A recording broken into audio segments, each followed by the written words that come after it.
Assalamualaikum warahmatullahi wabarakatuh.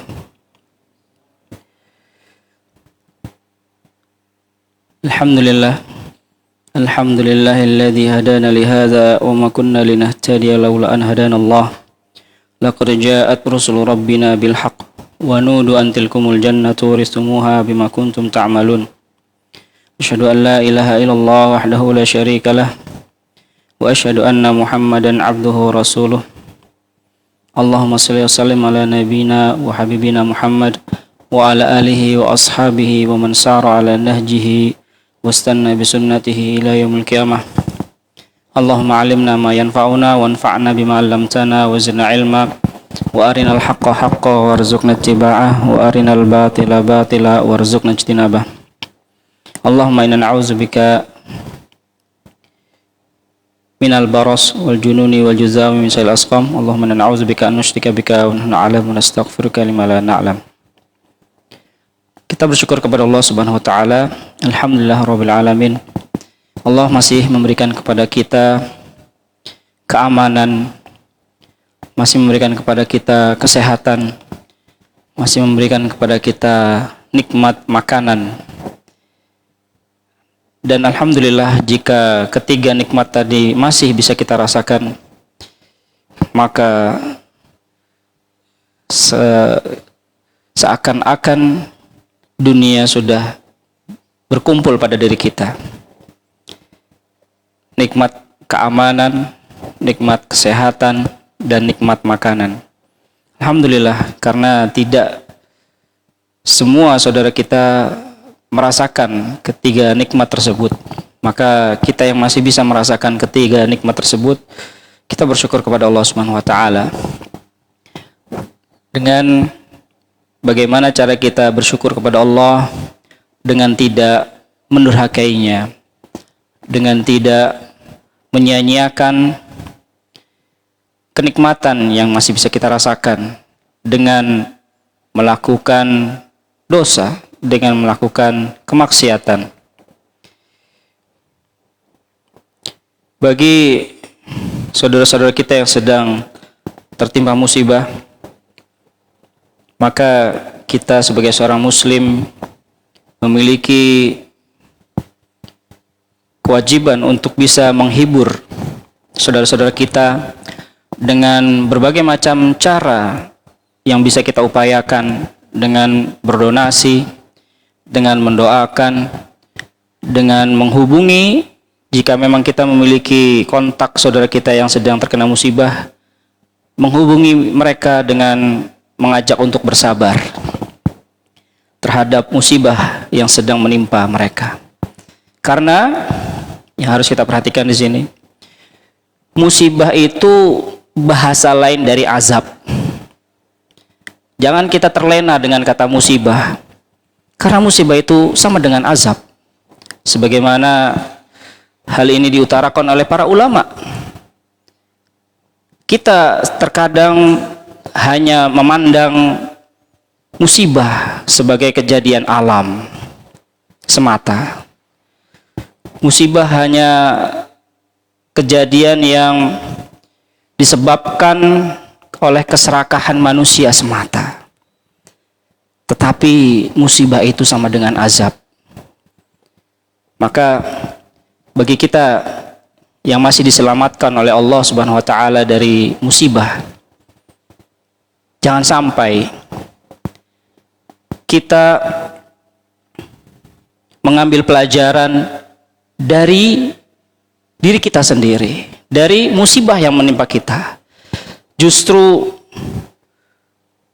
orang yang paling berbahagia, kata Ibnu Mas'ud radhiyallahu anhu, adalah orang yang mengambil pelajaran dari orang lain. Orang yang paling bahagia adalah orang yang bisa mengambil pelajaran dari orang lain.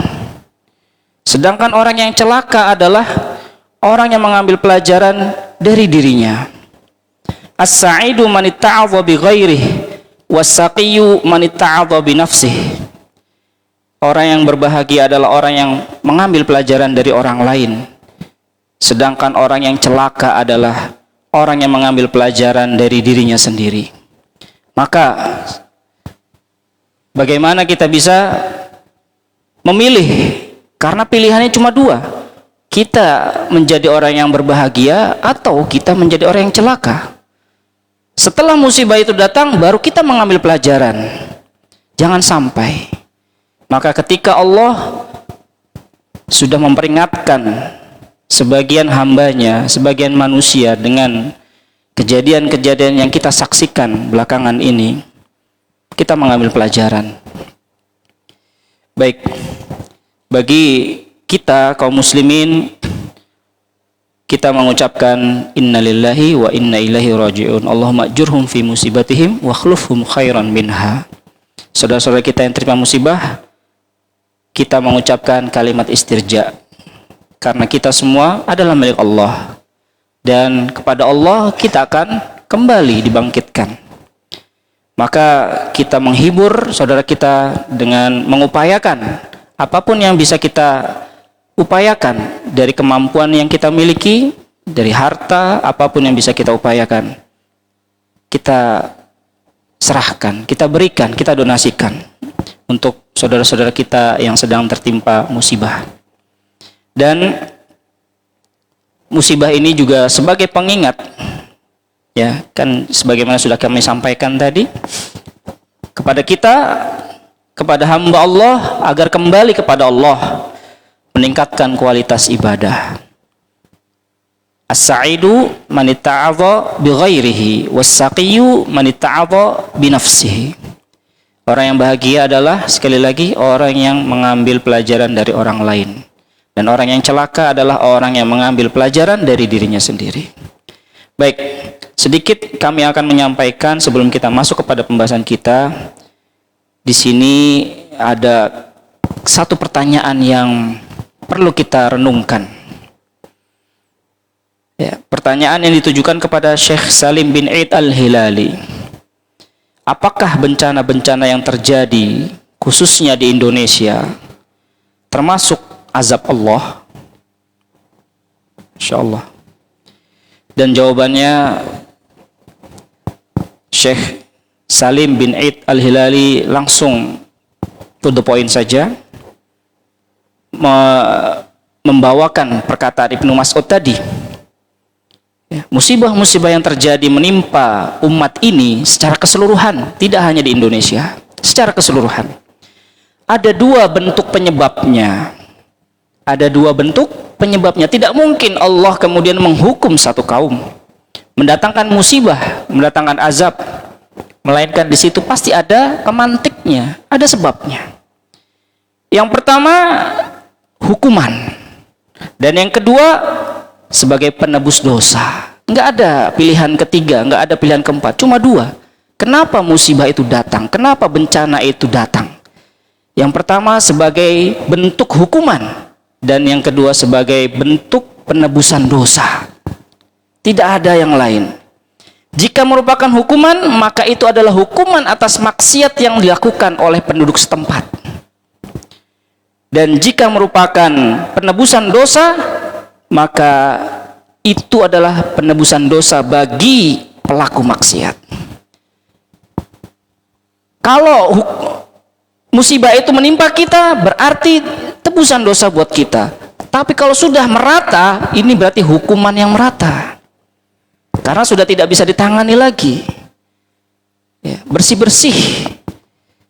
Mengembalikan ekosistem, katanya begitu ya, kepada awal lagi.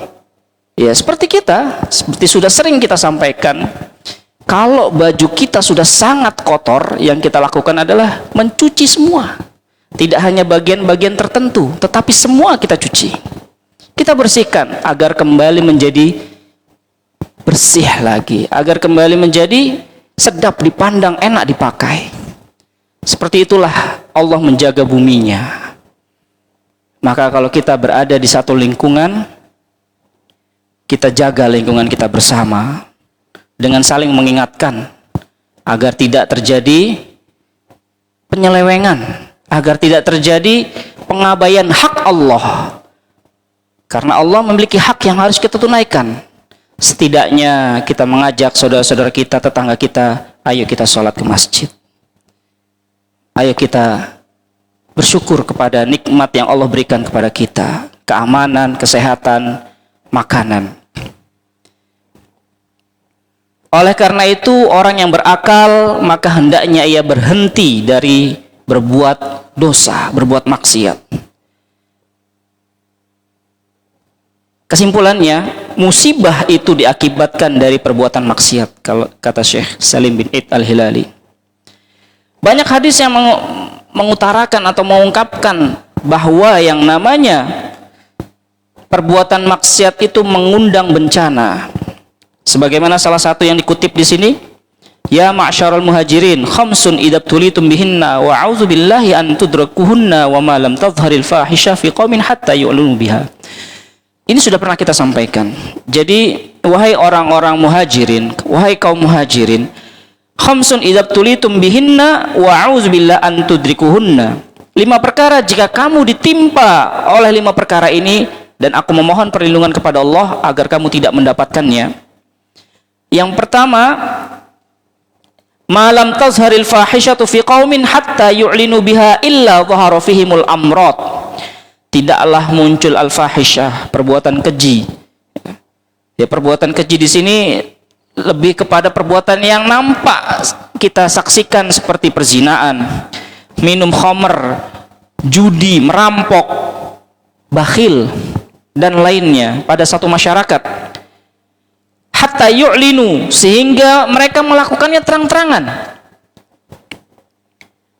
Illa zahara fihimul amrad, kecuali nanti akan tersebar penyakit-penyakit yang aneh, belum pernah terjadi sebelumnya, belum pernah terjadi pada orang-orang sebelumnya, terutama perzinaan. Ketika perzinaan merajalela di satu masyarakat, maka yang jelas penyakit itu akan muncul di tengah-tengah mereka. Wa ma mana'u zakata amwalihim illa muni'ul qatra minas sama. Orang-orang yang enggan mengeluarkan zakatnya, kecuali langit pun enggan mengeluarkan airnya. Air hujan akan ditahan karena sebab orang-orang tidak mau mengeluarkan hartanya untuk sedekah, untuk zakat. Kemudian yang ketiga, wa ma lam yutaffifu al-kaila wal mizana illa ukhidhu bi juris sultani wa shiddatil mu'nati was-sinina. Tidaklah orang-orang mengurangi takaran dan timbangan dalam jual beli di pasar, dalam perekonomian. Terkadang kita memiliki sifat seperti ini. Ketika kita belanja, ketika kita menimbang untuk diri kita, kita minta untuk dicukupkan, untuk difulkan, kalau bisa dilebihkan. Tetapi ketika kita menimbang, menakar untuk orang lain, kita menganggap biasa kalau kurangin sedikit. Nggak perlulah. Intinya adalah standar ganda. Kalau kita harus lebih, yang lebih baik kalau bisa. Ketika kita untuk orang lain, ya yang ini aja lah, ya, yang diberikan. Yang jelek-jelek aja, timbangannya nggak usah yang pas. Masya Allah, sudah diingatkan di dalam surat Al-Mutaffifin bahwa itu tindakan yang mengundang bencana. Kecuali apa? Ketika perekonomian dipermainkan keadilannya, takarannya. Kecuali mereka akan disiksa dengan pemerintah yang zalim. Jadi sebelum kita terlalu bersuara lantang kepada pemerintah, kita suarakan itu pada diri kita sendiri. Kenapa kita mendapati, kita memiliki pemimpin yang zalim? Kenapa? Ya karena kita, perilaku masyarakat kita sendiri bahkan ya, berlaku curang dalam setiap muamalah yang kita lakukan.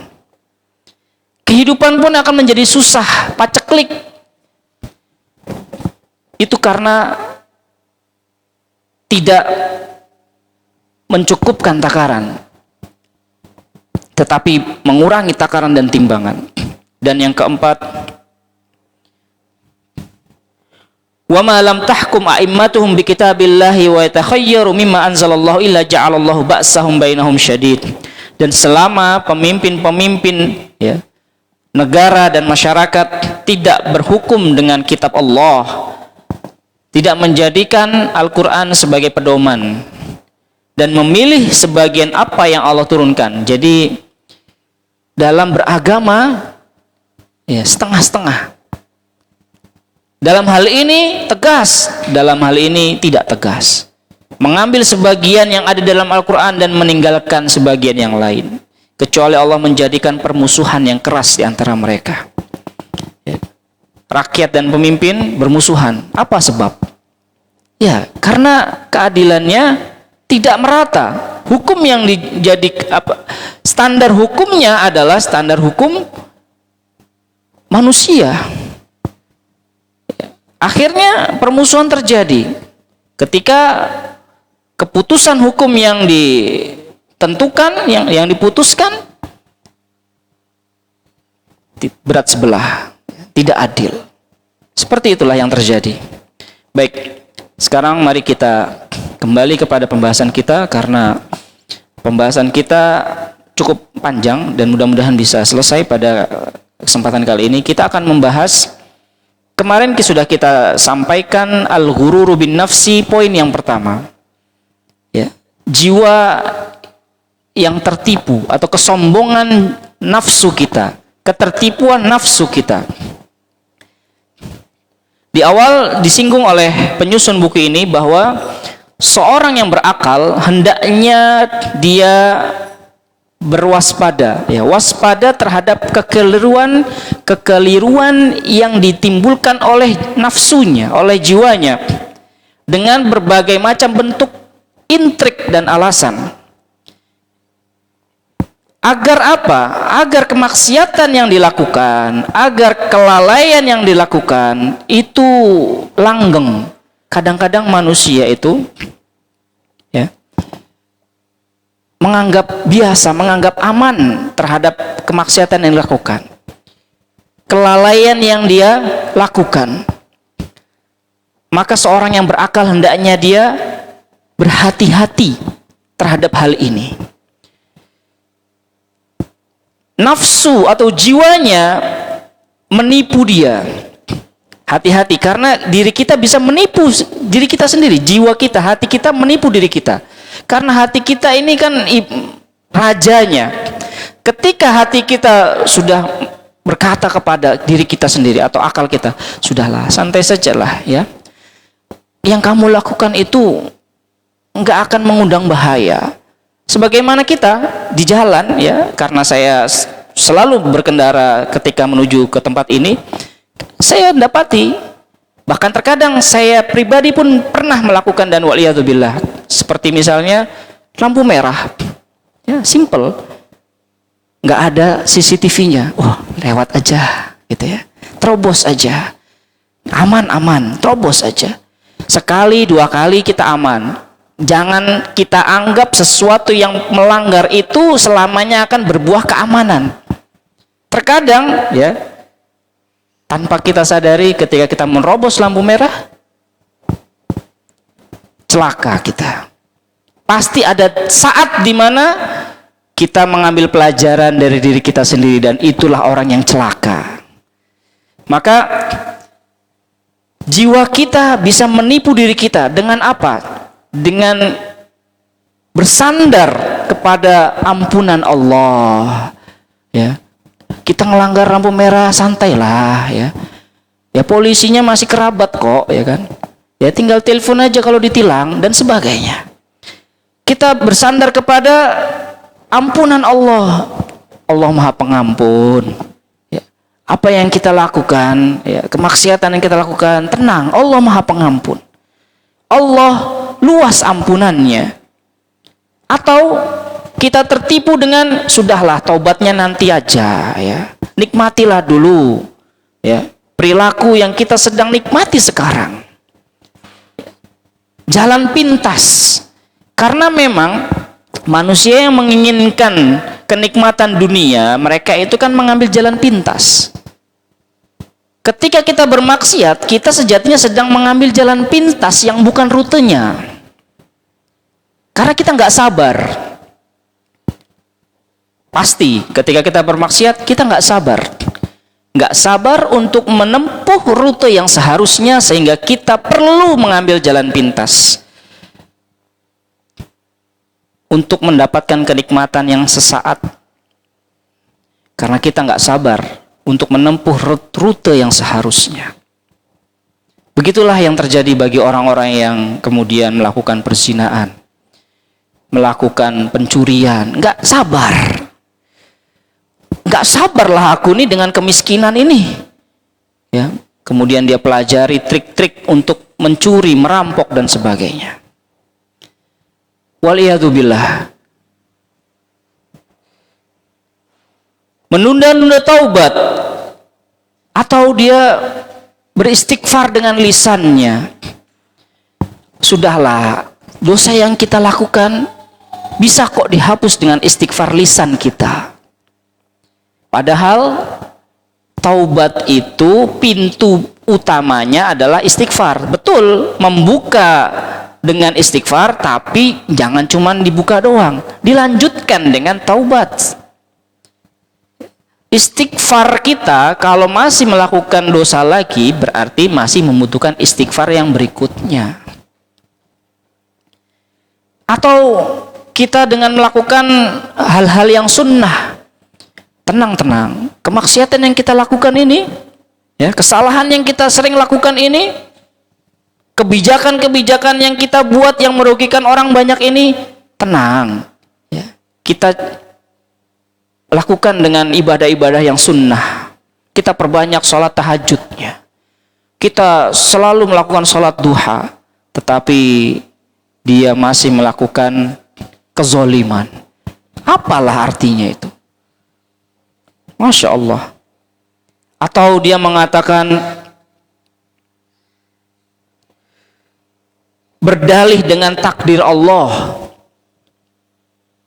aku bermaksiat ini, ya sudah takdir lah, jalani aja lah apa yang menjadi takdir kita. Wah, enak sekali gitu ya. Kalau sudah mengucapkan syahadat, ya, lantas kemudian kita bebas melakukan kemaksiatan, dan apakah dengan begitu keimanan kita tidak berubah? Ya. Saya sudah bersyahadat, iman saya sudah seperti iman Abu Bakar, ya, iman saya sudah seperti iman sahabat yang lainnya. Maka saya ketika misalnya bermaksiat, ya takdir Allah mentakdirkan saya berbuat maksiat. Gak bisa kayak gitu. Baik. Atau dia berdalih dengan analogi orang-orang yang sudah tua. Nantilah aku bertaubat, ya. Masjid itu kan penuhnya sama orang tua, ya. Saya masih muda, ya. Saya masih bebas untuk melakukan apapun yang saya inginkan. Dah, ini semuanya adalah bentuk ketertipuan diri kita sendiri. Diri kita menipu kita sendiri. Hati kita, bisikan-bisikan tadi menipu diri kita sendiri. Maka ada dua cara untuk mengobatinya, ya. Obat yang pertama sudah kita sampaikan di pertemuan yang lalu, yaitu tadhkirun nafsi binususit tarhib. Mengingatkan diri ini dengan dalil-dalil yang berupa dalil intimidasi, dalil-dalil yang membuat kita takut bahwa Allah itu, ya, selantiasa mengawasi kita, melihat kita, tidak membiarkan kita begitu saja. Kita mungkin tidak langsung diazab oleh Allah, tetapi hati-hati, ya. Sekali lagi, seperti yang kita katakan tadi, setiap kesalahan yang kita lakukan itu pasti ada dampaknya. Sekali aman, 2 kali aman, 3 kali aman, ya, nggak akan terus menerus kita berada dalam keamanan dengan melakukan kesalahan. Nggak ada ceritanya orang mencuri itu nggak ketangkep, ya. Kita sering melihat berita perampok, pencuri ini meresahkan, ya. Setahun 2 tahun dia bebas, tapi dia akan kena juga. Setiap orang yang bermaksiat kepada Allah, maka dia pasti akan mendapatkan hukumannya. Fa ihmalu akhbaril wa'id, ya, mengabaikan dalil-dalil ancaman juga merupakan satu kesesatan yang jauh. Di anna roja wal khauf janahan bihima yatirul salikuna ila kulli maqamin mahmud. Karena yang namanya harapan dan rasa takut, ya, itu seperti dua sayap yang dengannya kita bisa terbang menempuh kepada derajat yang mulia. Jadi dalam hidup ini kita harus bisa menyeimbangkan antara ar-roja dan al-khauf, mengharap dan juga rasa takut. Jangan cuma sekedar mengharapkan belas kasih Allah dengan kita tidak beribadah. Salah ini. Justru para sahabat itu melakukan ibadah dengan puncak kesempurnaannya. Begitu pula mereka menyeimbangkannya dengan puncak rasa takut. Mereka beribadah dengan fokus, antusias, semangat, ikhlas. Di samping itu mereka juga merasa takut kalau ibadahnya nggak baik.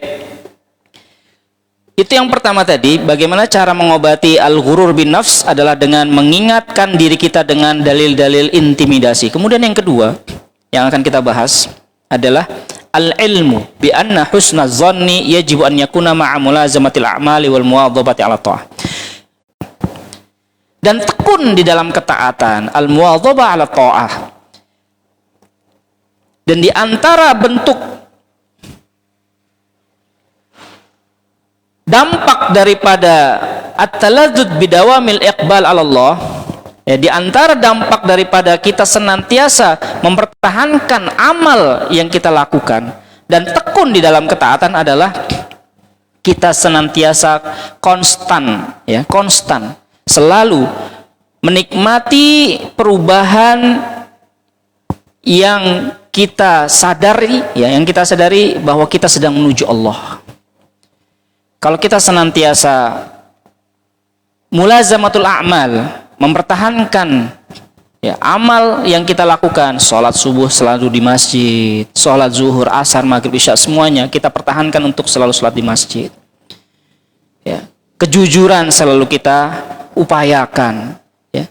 Apapun perbuatan-perbuatan baik, ya, membayar zakat, sedekah, memiliki rasa empati, memudahkan urusan orang lain, tersenyum dan sebagainya, selalu kita pertahankan, ya, amal-amal yang biasa kita lakukan seperti itu, maka kita akan senantiasa menikmati, ya, dampak konstan, ya, konstan selalu, ya, dalam perjalanan kita menuju Allah Subhanahu wa taala, wa tana'um bi munajatihi wal wuquf baina yadayhi, dan menikmati munajat kepadanya, wal wuquf baina yadayhi, dan berdiri di hadapannya.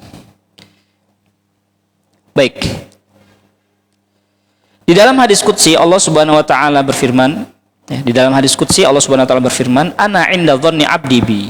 Ini hadis yang sangat populer, bahwa aku bersama prasangka hambaku. Wa ana ma'ahu hina yadhkuruni, dan aku selalu bersamanya tatkala hambaku itu selalu mengingatku. In zakaruni fi nafsihi zakartuhu fi nafsi. Jika hambaku mengingatku di hatinya, di dalam hatinya, maka aku pun mengingat dia di dalam hatiku.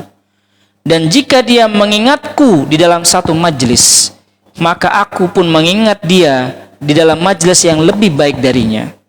Wa in taqarraba minni shibran, masyaallah. Dan jika hambaku itu mendekat kepadaku satu jengkal, maka aku pun mendekat kepadanya dengan satu hasta. Satu hasta berarti segini, ya. Kemudian wa in taqarraba ilayya dira'an taqarrabtu minhu ba'an. Dan jika mendekat kepadaku satu zira', maka aku mendekat kepadanya satu depa. Satu depa berarti segini, ya. Satu tangan gitu, ya, dari kiri ke kanan. Wa in atani yamshi ataitu harwala. Dan jika hambaku itu mendekat kepadaku dengan berjalan, maka aku mendekat kepadanya dengan berlari. Masya Allah.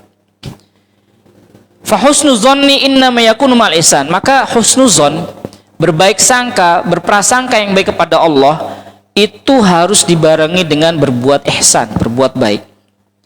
Dan itulah yang membawa hamba itu kepada amal yang baik.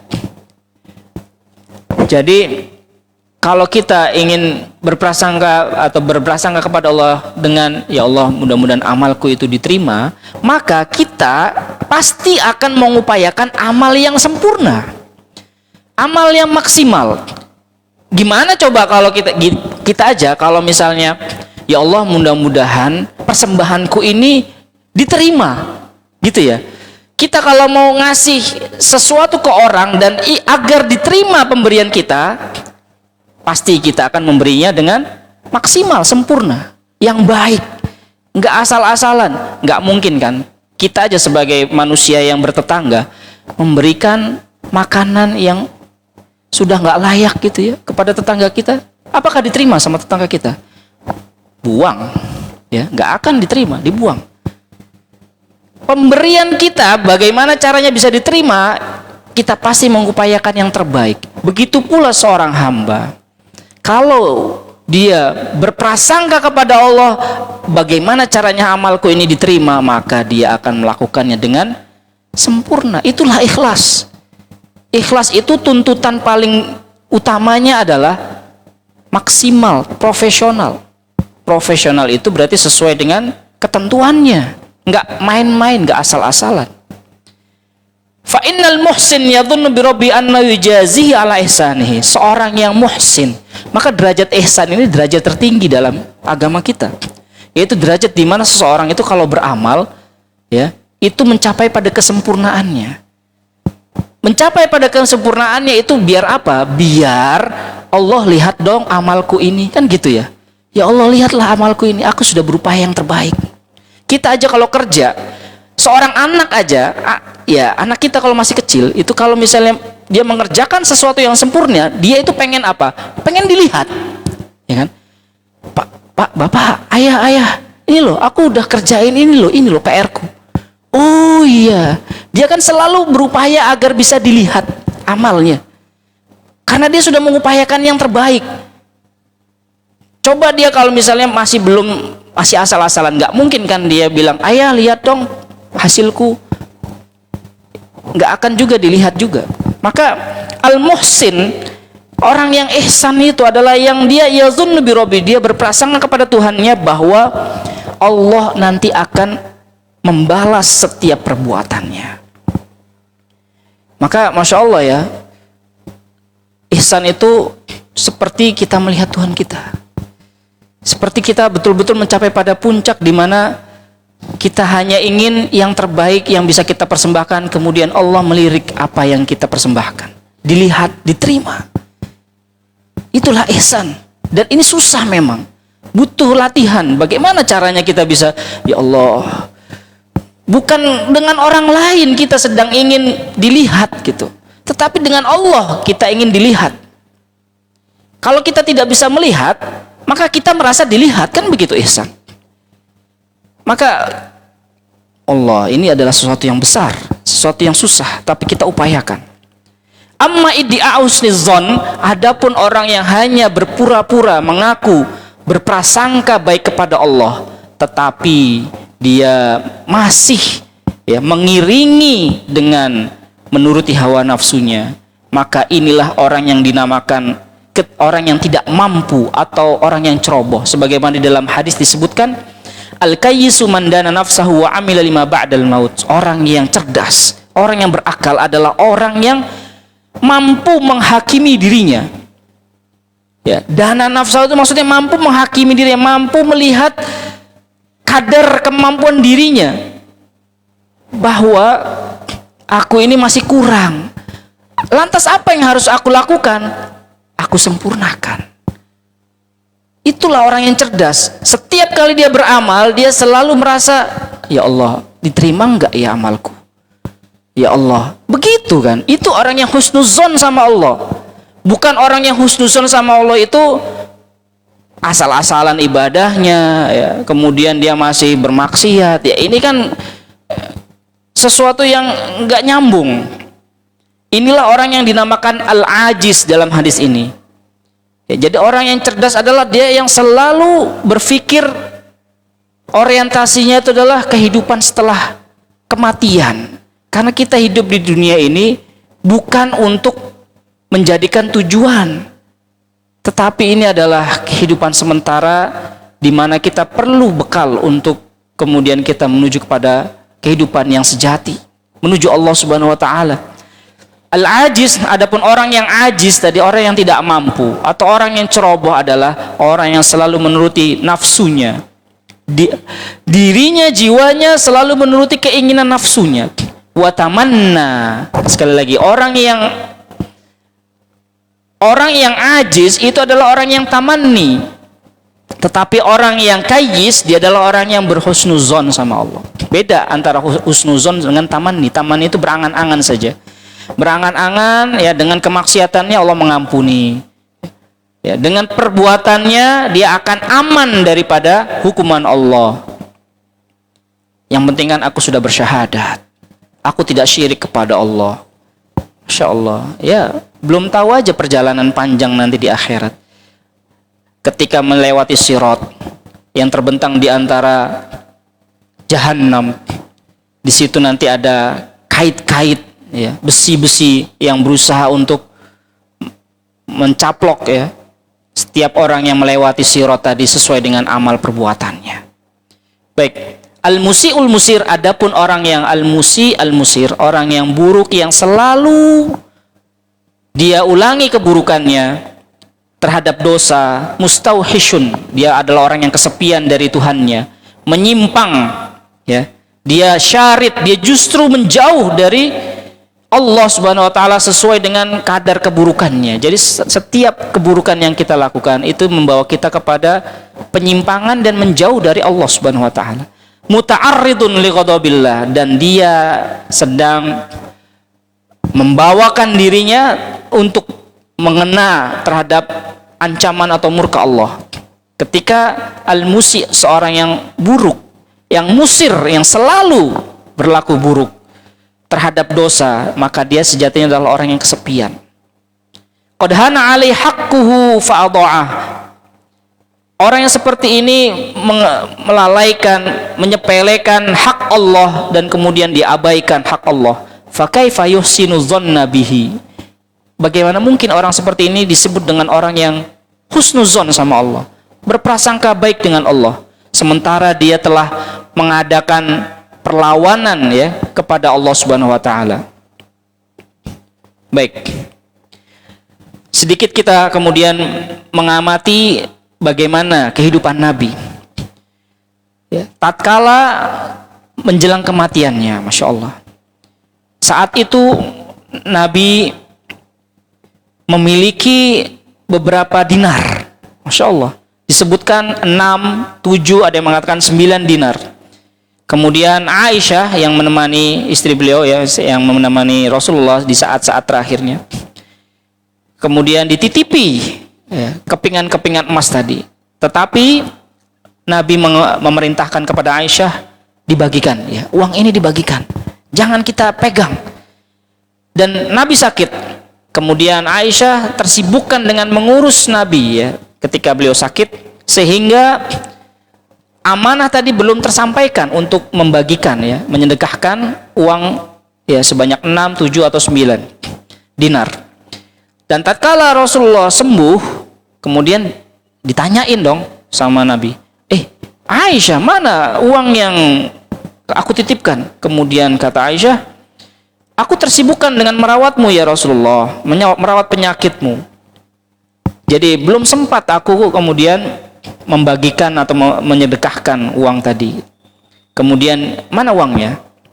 Didatangkanlah dinar-dinar tersebut, kemudian diletakkan di genggaman tangan Rasulullah SAW. Kemudian Nabi SAW bersabda, ma dhannu nabiyillahi laulaki Allah azza wa jalla wa hadhihi indah. Apa yang dipikirkan oleh Nabi Allah Muhammad ya tentang Allah, seandainya Nabi Allah ya Muhammad bertemu dengan Allah sementara dia masih menggenggam ini, masih memiliki ini. Di dalam riwayat yang lain, Nabi pun kemudian membolak-balikkan dinar tadi. Kemudian akhirnya memerintahkan kepada Aisyah, sudah sedekahkan ini, nggak pantas gitu. Apa yang akan aku sampaikan tatkala Allah kemudian menanyakan kepadaku, itu uang dari mana? Itu padahal halal. Kenapa kamu masih menggenggam uang itu? Masya Allah. Begitulah kehidupan Nabi sallallahu alaihi wasallam. Fa idza kana Nabi sallallahu alaihi wasallam yakhafu min hisabi bid'ati dananir min halal. Nabi saja takut terhadap perhitungan, ya, pertanyaan Allah nanti di akhirat terhadap beberapa keping dinar tadi, padahal itu adalah dari jalur yang halal. Lantas apa yang bisa kita katakan, apa yang bisa dikatakan oleh ashabul uluf, para pemilik kekayaan, ya, orang terkaya sedunia, ya, se-Jawa, se-Mojokerto dan sebagainya. Apa yang akan mereka katakan, sampaikan ketika Allah bertanya tentang hartanya? Wa madza yadhunnu ashabu dzunud, dan apa pula yang akan dikatakan? Berikan alasan, berikan jawaban bagi para pelaku dosa ketika ditanya oleh Allah, ketika Allah bertanya kepadanya, perbuatan dosa ini apa alasannya kamu melakukannya? Insyaallah. Wallahu ta'ala akramul akramin. Allah subhanahu wa ta'ala memang adalah zat yang maha pemurah di antara para pemurah. Wa arhamur rahimin, dan zat yang maha penyayang di antara para penyayang. Walakinnahu yad'u dzalika fi mahallil la'ik bih. Tetapi Allah meletakkan sifat tersebut sesuai pada tempatnya. Maka Allah subhanahu wa ta'ala pun memiliki sifat yang maha adil dan bijaksana. Hikmah. Di antara bentuk kehikmah dan kebijaksanaan Allah adalah uqubatun man yastahiqul uqubah, yaitu menghukum siapa saja yang memang berhak untuk dihukum. Walau kana husnuzanni yubna ala mujarrad ittisafillah birrahmah wal maghfirah wal ihsan lashtaraka fi dzalikal albar wal fajir. Seandainya sikap husnuzon itu dibangun di atas landasan mengandalkan, menyandarkan sifat kasih sayang dan kemahaampunan Allah semata, maka dari itu tidak ada bedanya antara orang yang baik dengan orang yang jahat, ya, tidak ada bedanya nanti. Justru Allah nanti akan menghukum, ya, karena dia adalah orang yang jahat, orang yang buruk, dan Allah akan mendudukan pada posisi yang mulia karena dia adalah orang yang albar, orang yang baik, orang yang benar.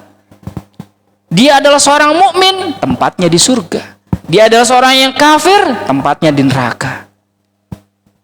Kalau hanya sekedar husnuzon sama Allah, ya, orang kafir nggak perlu syahadat, orang jahat nggak perlu tobat.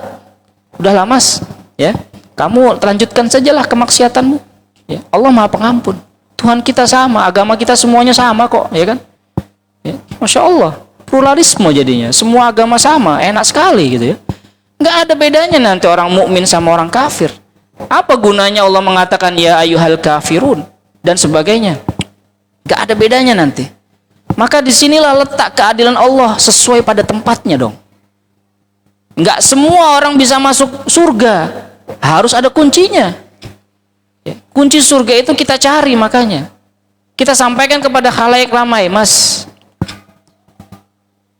surga itu bisa ditempuh, caranya adalah ini, Islam, nggak ada cara yang lain.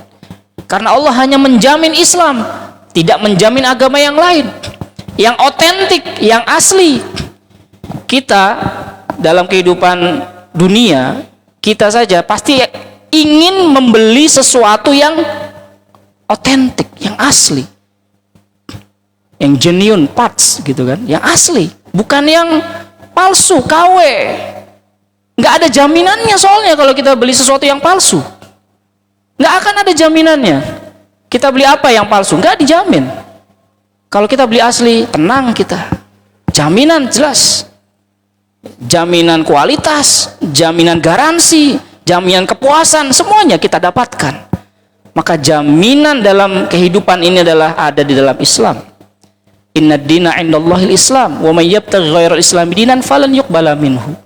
Nggak ada jaminannya kalau kita cari agama selain Islam.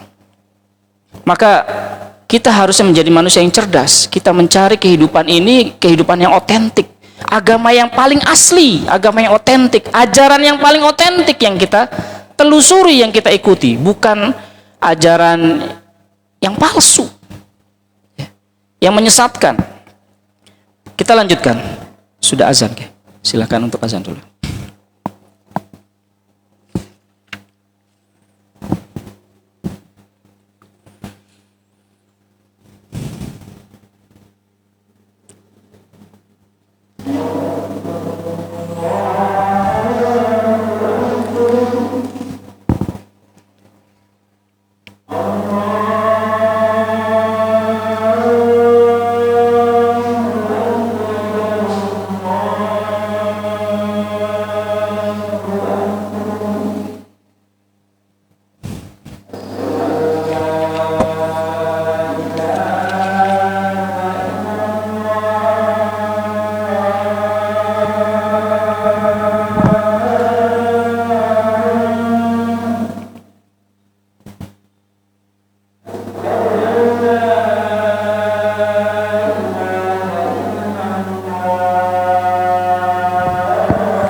Bismillah, wassalatu wassalamu rasulillah. Baik, kita lanjutkan. Ma'ruf al-Khurhi rahimahullah berkata, talabul jannati bila amalin dhanbun minadh-dhunub. Mengharapkan surga tanpa beramal adalah satu dosa di antara bentuk dosa-dosa. Wa intidharu syafa'ati bila sababin na'minal ghurur.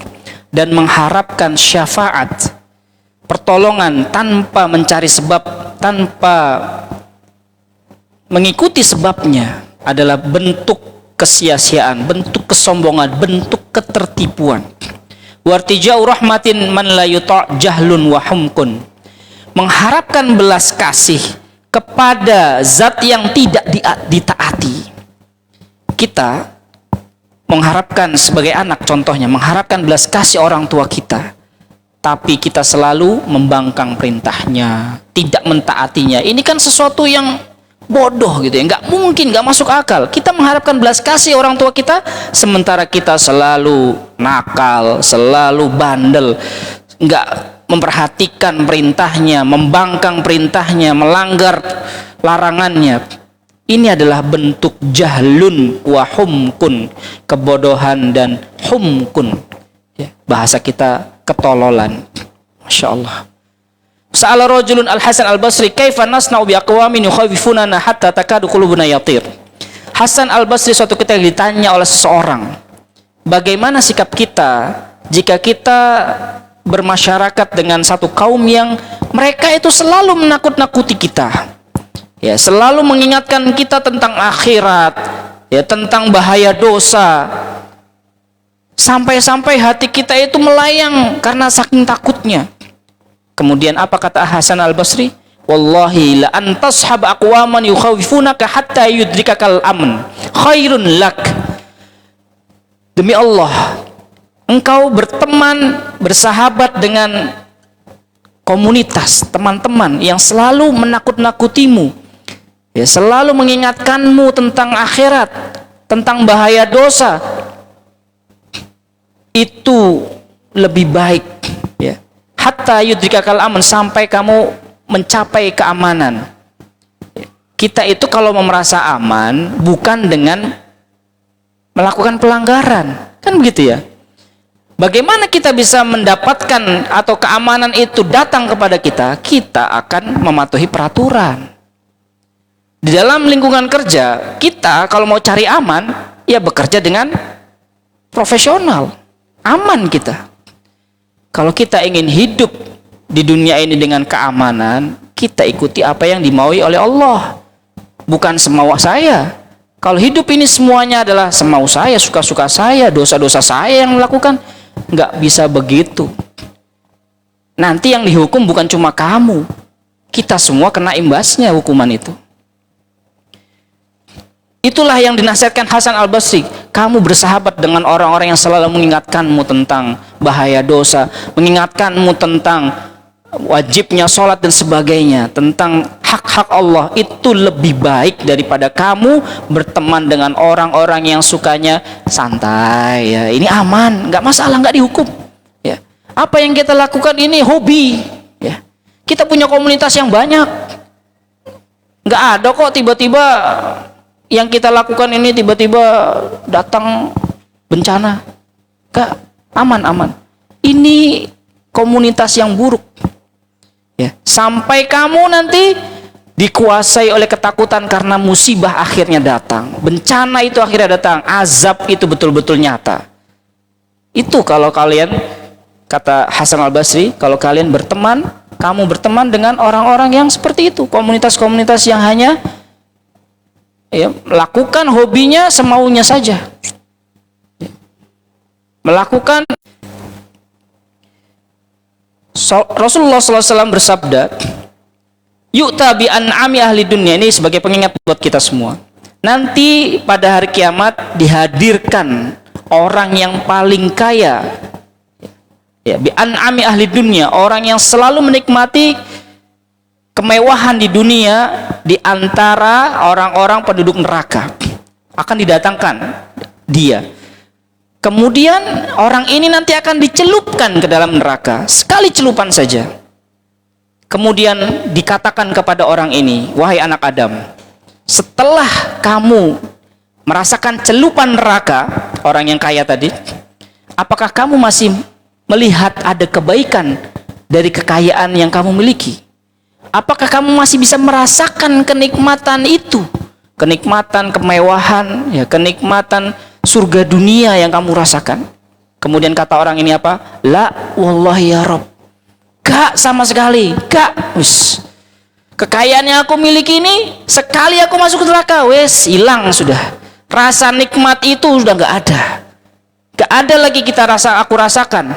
Kemudian sebaliknya akan didatangkan di akhirat nanti orang yang kita lihat adalah orang yang paling sengsara, orang yang paling melarat, orang yang paling celaka di sekelompok sekawanan penduduk surga. Kemudian orang ini dicelupkan ke surga dengan sekali celupan. Dia merasakan kenikmatan surga dengan sekali kenikmatan tadi, sekali celupan, ya, sabghah, ya, sekali celupan. Kemudian dikatakan kepada orang ini, wahai anak manusia, wahai anak Adam, setelah ini kamu masih merasakan kesengsaraan yang kamu rasakan? Setelah ini, apakah masih terlintas dalam benakmu, ya, kemelaratan itu, kesengsaraan hidup itu? Kemudian kata orang ini, la wallahi ya Rabb, enggak. Dulu memang aku merasakan sengsara, melarat, tapi setelah menikmati surga, enggak ada lagi itu kesengsaraan, enggak ada lagi aku merasakan kemelaratan. Kemudian kita lanjut. Rasulullah SAW mengingatkan kepada kita semuanya, kaifa an'am wa sahibul qarni. Rasulullah mengucapkan dengan lisannya, bagaimana aku bisa tenang sedangkan pemilik sangkakala alias malaikat yang sudah siap untuk meniup sangkakala, Israfil, qadil taqamal qarna, itu sangkakala sudah menempel di mulutnya. wa hana jabhatahu, sudah bersiap untuk meniup, ya. Telinganya selalu waspada. Kalau tiba-tiba Allah menyuruhnya untuk segera meniupkan trompet tersebut. Mata yu'mar bin nafhi, ya. Tiupan itu kapan diperintahkan? Rasulullah mengatakan, bagaimana aku bisa tenang sementara Israfil itu sudah siap siaga gitu loh untuk meniupkan tiupan pembumi hangusan gitu ya.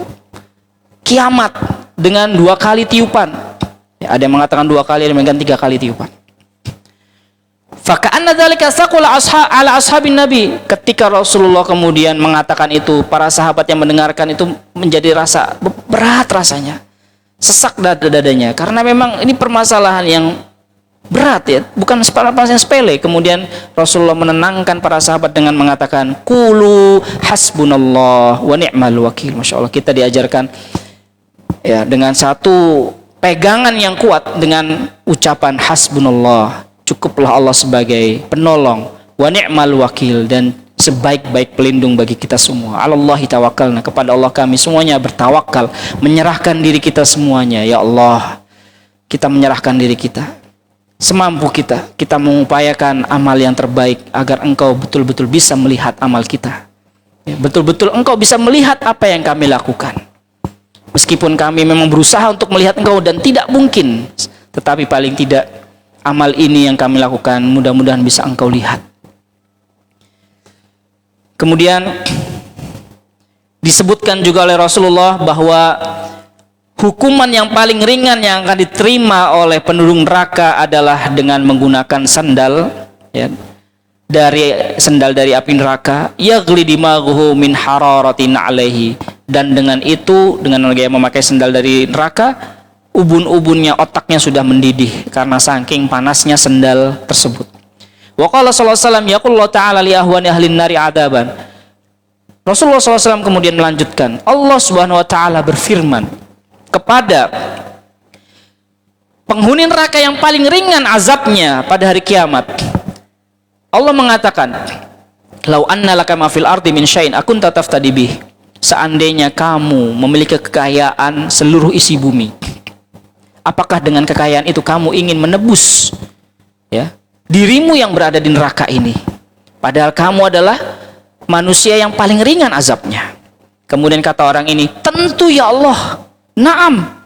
Fayaqul, kemudian Allah melanjutkan, aradtu minka ahwana min hadza. Aku ini sebenarnya hanya memohon, meminta kepadamu sesuatu yang lebih rendah daripada ini. Jadi dunia dan isinya itu nggak ada artinya. Kalau sudah di neraka mau buat apa? Buat nebuskah? Kita di dunia ya selalu berbangga-bangga dengan kekayaan kita. Tenang, masuk penjara, tenang. Ya. Berapa duit? Masya Allah. Di neraka nggak ada itu, ya. Kong kali kongan begitu. Berapa harganya surga? Nggak ada. Berapa bisa saya tebus ini azab saya di sini neraka? Nggak ada. Allah hanya meminta apa? Ketika kita itu sudah diambil perjanjian oleh Allah ketika masih berada di tulang sulbinya Nabi Adam. Ketika Nabi Adam diciptakan, itu dikeluarkan semua anak keturunan Adam. Dalam bentuk apa? Wallahu alam, saya nggak tahu. Intinya semuanya sudah diambil persaksian. Kayak kita misalnya di dunia ini, seorang yang baru lulus kedokteran, ya, ada sumpah apa itu, janji setia atau apa, semuanya sudah diambil. Apa sumpah yang diminta oleh Allah? Allah tusyrika bi syai'an, agar engkau semua wahai keturunan Adam tidak menyekutukanku dengan suatu apapun. Tetapi apa? Ketika engkau sudah berada di bumi, ya, engkau sudah menjadi manusia, engkau malah abaita, ya, engkau malah mengabaikan, engkau malah memilih untuk menyekutukanku. Masya Allah, Allah hanya ingin diakui bahwa dialah yang menciptakan kita. Kita bersyukur kepada Allah, kita berterima kasih, kita tahu kepada siapa kita harus berterima kasih atas segala kenikmatan yang kita rasakan. Sementara orang-orang yang tidak tahu terima kasih, mereka lah orang-orang yang kafir. Baik, Wal ahaditsul mujibah lil khaufi katsiratun jiddan. Hadis-hadis yang menerangkan tentang ketakutan itu banyak sekali. Maka tidak selayaknya bagi seorang yang menasihati dirinya untuk menutup mata dengan hadis-hadis yang berisikan menimbulkan ketakutan atau rasa takut, dan justru membawa dia menggiring dirinya kepada kemaksiatan, dan dia menggantungkan dirinya dengan tali harapan dan husnuzon. Ya, nggak layak bagi kita. Walau kana husnuzon yanfa'u wahdahu min ghairi amal laqa'ada ar-rajul fi baiti. Ini Masya Allah nih ungkapan penyusun buku ini. Seandainya sikap husnuzon kepada Allah itu bermanfaat, satu-satunya cara yang bisa menyelamatkan kita tanpa harus beramal, ya manusia rebahan aja dah di rumah, ya santai aja. Lah kok ada rajul fi baiti, sudah santai aja di rumah, tenang ya Allah maha pemaaf gitu ya. Wattaqala ala qudratillah, dan dia senantiasa bersandar kepada takdir Allah, ya. Ini hari ini aku mencuri, ya takdir, ya. Hari ini aku berzina, ya takdir. Enak sekali kayak gitu. Wa ahsana dhannahu bimaji'an wa rizqi ilaih, dan dia kemudian terus berhusnuzon kepada Allah, rezeki akan datang sekonyong-konyong, harta, anak, ilmu, semuanya akan datang. Kita santai saja. Bukan begitu caranya. Iyyakum rahimakallah wa hadhil amani, kata Al Hasan Al Basri, berhati-hatilah kalian, semoga Allah merahmati kalian, dari angan-angan yang seperti ini. Fa innahu lam yu'ta ahadun bil umniyati khairan fid dunya wala fil akhirah. Seseorang itu tidak akan mungkin akan mendapatkan kebaikan di dunia dan di akhirat hanya dengan berangan-angan, ya, mimpi aja gitu kan. Kemudian kita akhiri pertemuan kita pada kali ini dengan perkataan Bilal bin Sa'ad rahimahullah. Bisa kita lihat ya, kalau misalnya kita berkesempatan kita cari aja kata-kata Bilal bin Sa'ad, insya Allah sudah ada di Google ya.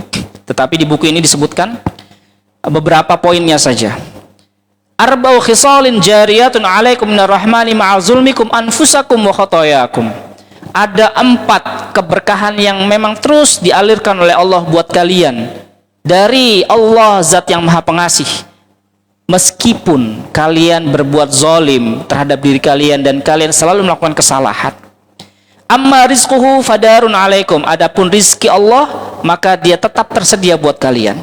Wa amma rahmatuhu fa ghairu mahjubah, dan adapun kasih sayang Allah tidaklah terputus dari kalian. Wa amma sitruhu fasabiqun alaikum, dan Allah senantiasa menutup dosa-dosa kalian. Itu selalu Allah limpahkan hal itu. Kita melakukan dosa, Allah tutup dosa kita. Kita melakukan dosa, Allah tutup dosa kita. Kita melakukan dosa, Allah tutup dosa kita. Wa amma iqabuhu falam yu'ajjal lakum, dan adapun hukuman Allah, azab Allah tidaklah dipercepat untuk kalian. Summa antum ala dzalika lahun, kalian mendapatkan rizki, kalian mendapatkan kasih sayang Allah yang tidak terputus. Kalian melakukan dosa dan ditutup oleh Allah dosa kalian, dan azab Allah tidak langsung sekonyong-konyong mendatangi kalian. Sementara hal itu kamu masih terus dalam kelalaian dan menentang Allah Subhanahu wa taala. Masya Allah. Ibadur Rahman, wahai hamba Allah yang Maha Pengasih, lau ghufirat lakum khotoyakumul madiyah, seandainya dosa kalian yang telah lalu Allah ampuni, lakana fima tastaqbiluna syughlun, maka apa yang ada di hadapan kalian maka kalian sibukkan dengan perbaikan. Walau amiltum bima ta'lamuna lakuntum ibadallahi haqqa, agar kita bisa menjadi hamba Allah yang sebenarnya, maka kita melakukan perbuatan, kita bertindak berdasarkan hal-hal yang sudah kita lalui. Kita sudah melalui hari-hari di mana kita banyak melakukan kesalahan, maka kita introspeksi. Kita selalu berupaya untuk melakukan yang terbaik di sisi Allah, agar Allah menerima amal kita, agar Allah mengampuni dosa kita. Setelah itu maka yang ada di hadapan kita, kita lakukan, kita isi dengan perbaikan-perbaikan. Ibadah Rahman, ma yazalu li ahadikum hajatun ila Rabbi ta'ala. Kalian masih sangat butuh kepada Tuhan kalian yang Maha Agung. Wa amma ahdullahi wa amruhu wa wasiyatuhu fa innakum dha'iun. Adapun kalian selalu butuh kepada Allah, tetapi perjanjian kalian dengan Allah, perintah Allah terhadap kalian dan wasiatnya, maka kalian banyak mengabaikan. Afa kullu sa'atin turiduna an yatimma 'alaikum ihsanu rabbikum indakum. Apakah setiap detik, setiap waktu yang Allah berikan kepada kalian, kalian menginginkan, kalian meminta agar Allah selalu terus menyempurnakan kebaikannya buat kalian? Wala tatafaqqaduna anfusakum fi haqqi rabbikum indakum. Sementara kalian tidak mau melihat, mengintrospeksi diri kalian, hak Allah yang mana yang masih kalian belum kerjakan, yang masih kalian abaikan. Mahada bin nasaf, ini bukan sesuatu yang adil ketika kita selalu menuntut, meminta Allah menyempurnakan kebaikannya buat kita, sementara kita tidak mau mengintrospeksi salat kita sudah benar atau belum, apakah kita masih berbuat zalim dengan orang lain, ya, dosa-dosa besar yang 7 yang membinasakan apakah sudah kita jauhi, ya, syirik, sihir, pembunuhan, riba, memakan harta anak yatim, lari dari medan perang. 7 dosa yang membinasakan, apakah kita sudah perhatikan dan mudah-mudahan tidak kita lakukan. Ibadur Rahman, ashfiqu minallah. Terakhir, wahai hamba Allah yang Maha Pengasih, bertakwalah kalian kepada Allah. Wahdharullaha, dan ingatlah Allah. Wala ta'manu makrahu. Ini kata-kata yang penting. Dan janganlah kalian merasa aman dari makar Allah, dari rencana Allah, bahwa Allah punya hak, punya kuasa untuk kemudian memberikan bencana, memberikan hukuman, atau memberikan tebusan dosa sebagai tebusan dosa. Wala taqnatu mir rahmati, tetapi jangan kalian merasa putus asa dari rahmat Allah. Wa'lamu anna li ni'amillahi indakum samana. Terakhir, dan ketahuilah bahwa setiap nikmat yang Allah karuniakan kepada kalian adalah itu berharga. Setiap nikmat yang kita rasakan itu berharga, maka kita jaga nikmat tersebut, terutama nikmat keamanan, nikmat kesehatan, dan nikmat makanan. Karena 3 hal ini adalah inti dari kehidupan kita: keamanan, kesehatan, dan juga makanan. Mudah-mudahan apa yang kita sampaikan bisa memberikan pengingat buat kita semua agar kita menghindari, menjauhi apa yang menjadi murka Allah. Kita bisa mengetahui mana yang disukai dan mana yang tidak disukai oleh Allah Subhanahu wa taala, dan kita bisa mengetahui, mengintrospeksi bahwa penyebab bencana yang paling utama adalah kemaksiatan. Dosa dan kemaksiatanlah yang kemudian menyebabkan Allah menghukum manusia dengan bencana, musibah, azab, sama saja. Itu bahasa yang sama, musibah, azab, sama. Ya, karena Allah menginginkan agar manusia mengambil pelajaran dari peristiwa yang terjadi, dan jangan sampai kita mengambil pelajaran dari diri kita sendiri atau bencana yang menimpa diri kita. Barakallahu fikum. Kita akhiri dengan alhamdulillah. Alhamdulillahirabbil alamin. Subhanakallah bihamdika asyhadu an la ilaha illa anta astaghfiruka wa atubu ilaik. Demikian. Assalamualaikum warahmatullahi wabarakatuh.